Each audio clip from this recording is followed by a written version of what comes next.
Bom, pessoal, eu fiquei devendo para vocês a minha análise aí do que aconteceu aí no 7 de setembro, né? Aquele contraste chocante entre o desfile da solidão do Lula, né? Aquelas cenas aéreas que mostravam que não tinha nenhuma única pessoa, né, do povo que veio assistir aquilo. Foi um boicote realmente nacional e impressionante, né? E do outro lado, aquela Avenida Paulista, mais uma vez, de ponta a ponta ocupada por um Brasil que quer a volta da democracia, né? Eu não acho que aquilo fosse coisa para a gente se comemorar, né? Porque entre esses dois momentos, o que tinha? Né? Aquele palanque lá do 7 de setembro, com o Alexandre de Moraes à direita do Lula e o Rodrigo Pacheco à esquerda, né? Então, ali, a partir desse momento, eu comecei a reconstruir na minha cabeça os passos desse caminho. Qual era a receita do golpe do Foro de São Paulo, que era alardeada, discutida abertamente, está cheio de vídeos sobre isso, né? Era que o golpe moderno não era mais nem pela via eleitoral, né? Era pela tomada dos Supremos Tribunais,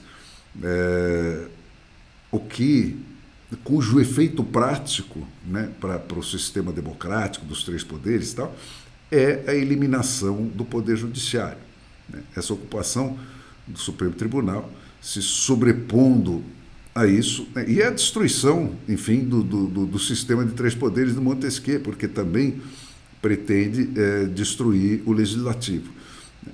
Ficar um poder único, operando tanto legislando quanto julgando aquilo que legisla, e vira essa salada, acaba a Constituição, acaba tudo.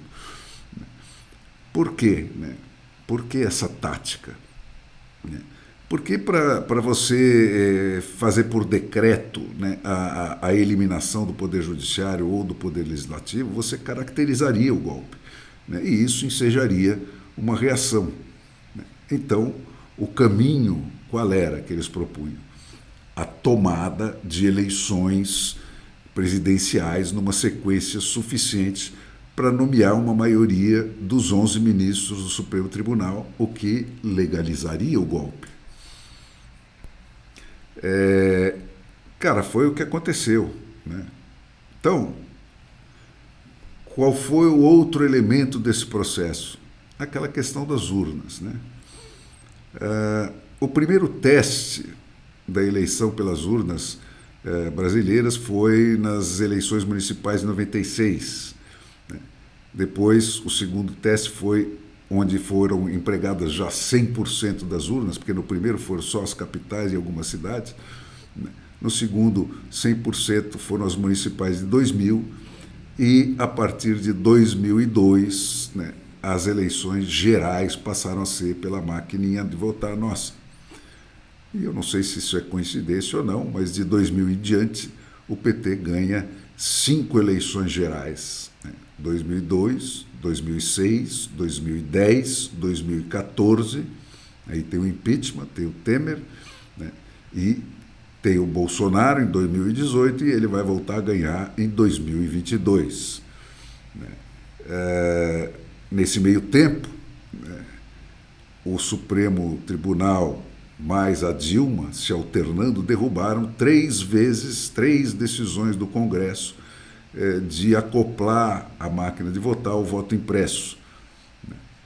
E ainda teve uma quarta em 2015, se não me engano, foi aquela em que o Congresso aprovou a PEC para acoplamento do voto impresso. Não, 2015, não, 2019, né? Agora não me lembro. Mas, enfim, e não conseguiu a maioria de 2/3. Então, 4 vezes o Congresso decidiu e 4 vezes foi derrubado. Né? E sempre por alegações fúteis. Né? Na primeira vez, seria por falta de dinheiro. Custaria 1 bilhão fazer esse acoplamento da máquina e não tinha 1 bilhão. Imagine. Né? E também foi alegado falta de tempo. Isso foi lá em 2002, né, para aparelhar a coisa para a eleição seguinte. Depois, em 2011, foi derrubado a pretexto de que imprimir o voto acabaria com o sigilo do voto, o que é uma mentira, né? O voto iria direto para dentro da urna, o voto impresso, sem que ninguém visse ele, né? Em 2013, a alegação foi de inconstitucionalidade, né?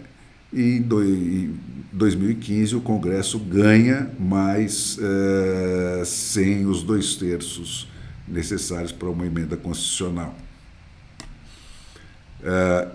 E nesse percurso, né, o Lula ganha a maioria no Supremo Tribunal. Nós já tínhamos o Gilmar Mendes, colocado em 2002 pelo Fernando Henrique. Aí, em 2006, ele nomeia a Carmen Lúcia. Em 2009, o Dias Toffoli. Em 2011, a Dilma põe o Luiz Fux. Em 2013, a Dilma nomeia o Barroso. Em 2015, a Dilma nomeia o Fachin. Aí tem aquele interregno que, em 2017, entra o Alexandre de Moraes pela mão do Temer. Foi um acidente de percurso? Eu acredito que sim. Mas, enfim, nesse meio tempo, estamos em 2017, em abril de 2018, o Lula é preso. Em abril de 2019, o Alexandre de Moraes instala o inquérito das fake news, o interminável. Em 2019, novembro, o Lula é solto. Em fevereiro de 2020 é decretada a pandemia e em abril de 2020 acontece a destituição do Ramagem, como delegado-geral da Polícia Federal, o que foi a primeira desautorização do Bolsonaro e acabou com a posição do presidente da República. Depois nós tivemos os dois do Bolsonaro, em 2020 o Nunes Marques, em 2021 esse Mendonça, e aí volta o Lula, que nomeia em 2023 o Zanin, e agora em 2024 o Flávio Dino. Então nós temos 1, 2, 3, 4, 5, 6, 7 nomeados diretamente pelo PT, o decano Gilmar Mendes, que ligou o foda-se e hoje declara que vive de patrocínio, e 2 do Bolsonaro, e o 8º cavaleiro, que é o Alexandre de Moraes, que vira o que ele virou. Junto com esse processo, ao longo de todo esse percurso do PT, gente, nós tivemos aquele processo de solapamento das fundações da República Brasileira. A corrupção sistemática do legislativo, por subornos por fora, quer dizer, pagamento de mensalão, de mesadinha e tal. Por quê? Porque isso caracteriza, é penalizável, é fotografável, e é bom, portanto, para fazer os legisladores reféns desse sistema. Todos eles ali perdoados ou semi-punidos, depois perdoados de novo, aquela coisa, mas fica aquela culpa lá no cartório, o registro do cara recebendo suborno. Tivemos, em paralelo, a corrupção do judiciário, que era outra modalidade.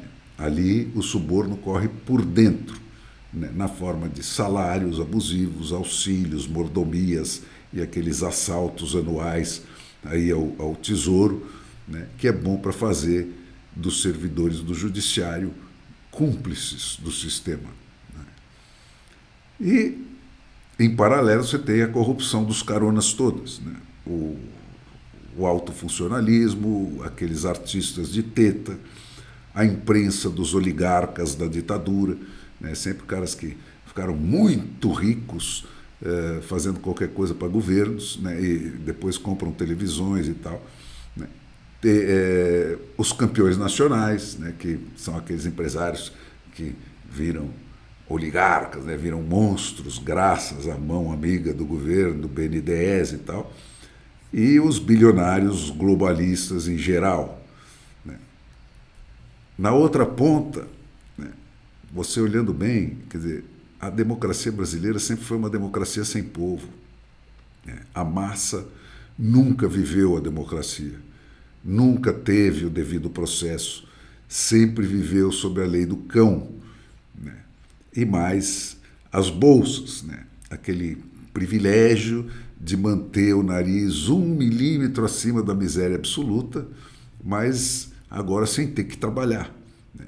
Então, a escolha para o povão é miséria com ou miséria sem trabalho. Né. Cada volta do parafuso fica mais barato comprar eleição. Né. Tanto que na próxima o Lula acha que ele leva só distribuindo botijão de gás. Né. E aí, cara, você entra no moto contínuo desses processos. Né? Porque o que é democracia? Né? A democracia é o império da lei, né? É a individualização das responsabilidades, né? É a meritocracia. Né? E é, junto com isso, o viés antitruste, quer dizer, uma forma de controle democrático do poder econômico. Né? Então, isso amarra todos aqueles caras que estão vivendo esses privilégios, né, numa cumplicidade de vida ou morte. Né? A continuação dos privilégios e dos monopólios depende da continuação do golpe, do governo de força. Né? Porque cada vez menos ele depende de eleição e cada vez mais esse pessoal sente que se o governo perder, eles rodam junto. Né? E quanto mais longe, né, da lei esses regimes autoritários avançam, né, mais impossível fica o retorno à democracia. Porque cada violência a mais que eles perpetram, fica mais claro que se voltar à democracia, eles vão para a cadeia. Né? E aí, né, na sequência desse processo todo que eu descrevi, a urna vira o mais intocável tabu da ditadura da toga. Você não pode falar a palavra urna que você é fuzilado sumariamente. Né? Por que seria, né? Sobre redes sociais, né? A gente fica vendo aí agora, porque o Elon Musk quer mandar no universo, tudo papo furado, gente. Nem ele, nem o Larry Page, nem o Sergey Brin, os dois do Google lá, nem o Zuckerberg e companhia, eles estão nem aí para influenciar pessoas. Né? O Bill Gates tenta, né? Mas não pelo que ele diz ou faz nas redes sociais dele, né? É pelos lobbies e pelos movimentos de ação direta que ele financia. Né? Então ele é um cara que está metido na política, não é pelo papel que ele tem nas redes sociais, é pelo dinheiro que ele acumulou estando nas redes sociais. Né? Então, o que esse pessoal quer, né, com exclusão aí do Bill Gates, né, é ganhar dinheiro. Né? Ninguém vota ou deixa de votar pelo que dizem esses campeões mundiais aí da ganhação de dinheiro. Você acha que você vai votar ou deixar de votar pelo que te disse o Zuckerberg, ou o Bill Gates, ou o Elon Musk, ou quem seja? Né? Esses donos das redes, gente, o único poder que eles têm é de dar ou de tirar direitos iguais no uso da rede social, segundo a primeira emenda da Constituição Americana, né, da liberdade de expressão, e os artigos 18 e 19 da Declaração Universal dos Direitos Humanos, que tratam disso, né, da garantia da liberdade de expressão. Né? Ou então, censurar em nome do Alexandre de Moraes, ou denunciar a censura em nome do Alexandre de Moraes. Essas são as opções que eles têm. Né? O Elon Musk escolheu denunciar a censura, os outros censuram, né? Porque o Alexandre de Moraes mandou. Né? Ou censurar, ou deixar de censurar pelo FBI e pela família Biden. Né? Ou censurar e deixar de censurar pelos fiscais aí da ditadura woke. Esses são os poderes que eles têm, não mais que isso. Né? Então, cara, o Alexandre de Moraes, nesse percurso todo, ele é absolutamente focado, né? Ele primeiro, cria aquele sistema dentro do próprio Supremo Tribunal, um sistema privado dele, o tal do TORS, né? Feito pela empresa Fásios. TORS significa Tecnologia de Otimização de Redes Sociais, né? Que é uma ferramenta informatizada de rastreamento da rede por busca de palavras e associação de palavras. Um modelo chinês, né? Com o qual ele começou a perseguir gente que tinha menos de 1.000 seguidores, né? Porque ele é um obsessivo, né? Na sequência, ele fez uma ferramenta parecida lá para o Tribunal Superior Eleitoral, né? Que foi transformado naquela máquina de torcer a eleição de 2022, né? Que a gente assistiu, né? Por isso que o fechamento do X foi determinado, porque ele é a única rede que não serve à ditadura.